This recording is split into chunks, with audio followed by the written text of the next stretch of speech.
Ready, start. If we look at the provision of the Constitution, we will find that this resolution is in pursuance of the provision in Article 312. According to sub-article under bracket 2 of the same article, we have now the Indian Administrative Service and the Indian Police Service, which, according to the sub-article, are deemed to have been created by Parliament earlier. Also, we decided to create some other All India services. The reasons for the creation of these services have been given by the Honorable Minister, and I entirely agree to them. One other aspect of this question I want to place before this House, and that is that the scale of pay and the prospects in the All India services will be better than those in the state services, that there will be a wider field of selection, and that the conditions of service and the scale of pay will attract better persons. We know that quite a large number of our young men, doctors, engineers, etc., are still outside the country. Third, they are keen to come and serve the country. The service conditions in the state services are not such as to attract them. I hope and trust that our young engineers and others who are abroad will be attracted to come back to our country and serve it in view of the better prospects. I think that the object of creating an All India service is to supplement and not to supplant the state services. I mean to say that there will still be the state education service, although we are going to have an All India education service also. I know how the states are dealing with it. I know about the state of Uttar Pradesh. As far as education is concerned, we have got a state education service and also a subordinate education service. In the state service, there is class 1st and class 2nd. There is no direct recruitment to class 1st services generally. Therefore, when we are going to create an All India service, I think the first question which will come up before the government will be as to which of the personnel of the state services are fit enough to be abroad in the All India service. I find that the Honorable Minister had suggested that there might be a proportion of 33% reserved for promotion.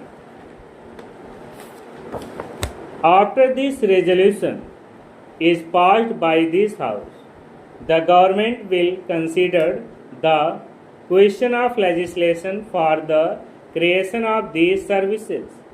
I read the provision in Article 312 and I know that the creation of these services is possible only by a law that we have got to bring forward a bill and pass it into law. But as far as the conditions of service and all other things are concerned, they are also to be regulated by Parliament.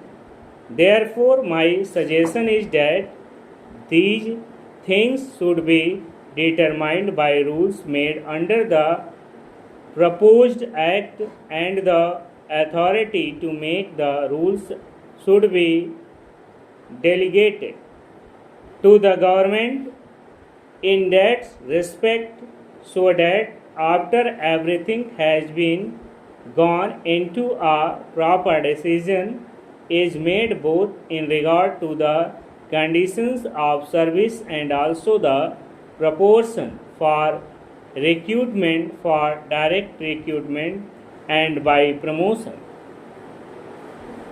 I have seen executive officers working in the states drawn both from the IAS and the provincial executive service.